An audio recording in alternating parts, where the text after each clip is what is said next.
Hi, today I want to talk to you about upflation, an interesting new trend. But before we get to this trend and see how it affects us, let's see how we got to that. First, of course, the topic of inflation is widely familiar and it happens when the prices go up. The other subject that I covered in one of my videos that you can find in my channel earlier this year is the topic of shrinkflation, where the products get smaller in size, the price goes up, and that's a way for manufacturers to raise prices even more. And shrinkflation is not looked at very positively. Even governments are opposed to it. Both President Joe Biden in the USA and Kamala Harris, the vice president, both spoke against it, that this is not something they would welcome from manufacturers. After shrinkflation came greedflation, and I have a video about that too, you can watch in more detail. And that's when manufacturers simply raise prices because they can, because they want to get more profits.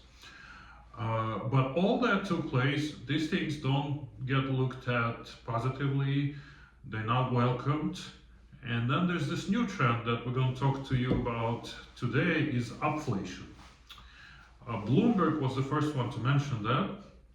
And upflation is something where a manufacturer finds a way to convince the consumer that the product is not only more valuable to him or her, but also should be used more frequently. So it's usually both, where you can, this way, if manufacturer achieves that, both of these things, then they can increase price as well, because the value for the product is viewed as higher for consumer. And so, the manufacturer can make more money and consumer can see this as bigger benefit for himself or herself. Let's look at a couple of really good examples that describe this well. First one is Procter & Gamble launching Head & Shoulders Bare shampoo. We all know Head & Shoulders, the conventional one, which is the anti-dandruff shampoo. Exact same size, launched more recently, called Head & Shoulders Bare. Head & Shoulders Bare has only 9 ingredients instead of 20 plus ingredients in a regular Head & Shoulders. What does it do? It aims to get people to use it daily versus the chemical version that is used less frequently. Because it's less ingredients, they're a lot more healthy. You can use it daily, it's good for you, and it's nice to have a clean head every day, and this just allows that to do. And if we look at the prices, I checked them on walmart.com, the 13.5 ounces of this one, which is 380 grams, costs $9.90, actually no, it costs $5.94. Whereas Head & Shoulders Bare, same size, 380 grams, costs $9.95.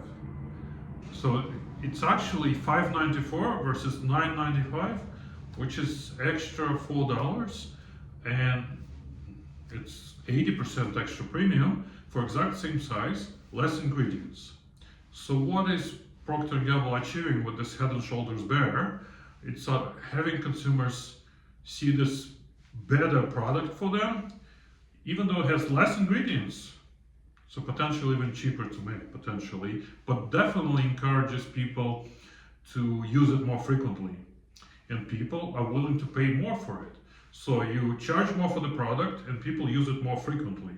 That's a win-win for manufacturer, and consumer is pretty pleased. They'd rather buy a better thing for themselves to use to wash their hair with.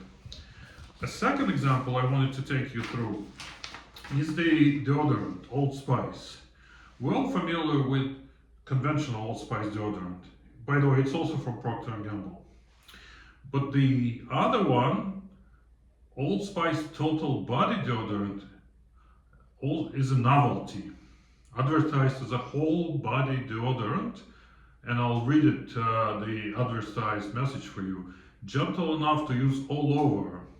You can try it on your underarms, chest, legs, stomach, groin, neck, feet, arms, hands. It basically aims to get people to use a lot more of the product, because suddenly this is just for underarms, this is for everything I mentioned.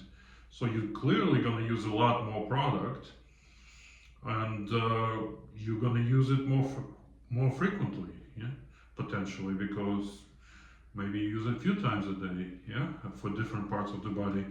So let's think of the prices. This one is 3 ounces, which is 85 grams, sold for $12.97 at Walmart.com. And this one is 5.1 ounces, which is a lot more, 60% more, 145 grams, sold for $8.95. So $8.95, $12.97. Basically, almost 50% higher price for this, for a smaller size. But you expect people to buy this more often because they use more of it, pay more money, and be happy with it. So that's another example of the upflation, where, again, let's repeat what's happening there. Manufacturer understands how to communicate the value to the consumer. You take the product, but you can use it in more places in case of deodorant, or you can use it more frequently in case of the shampoo, because it doesn't have those chemicals that people might be conscious not to use every day. And then you charge more for it because people see more value from the product. And those are 2 great examples of upflation. You probably have been wondering by now, are there good examples like that in food?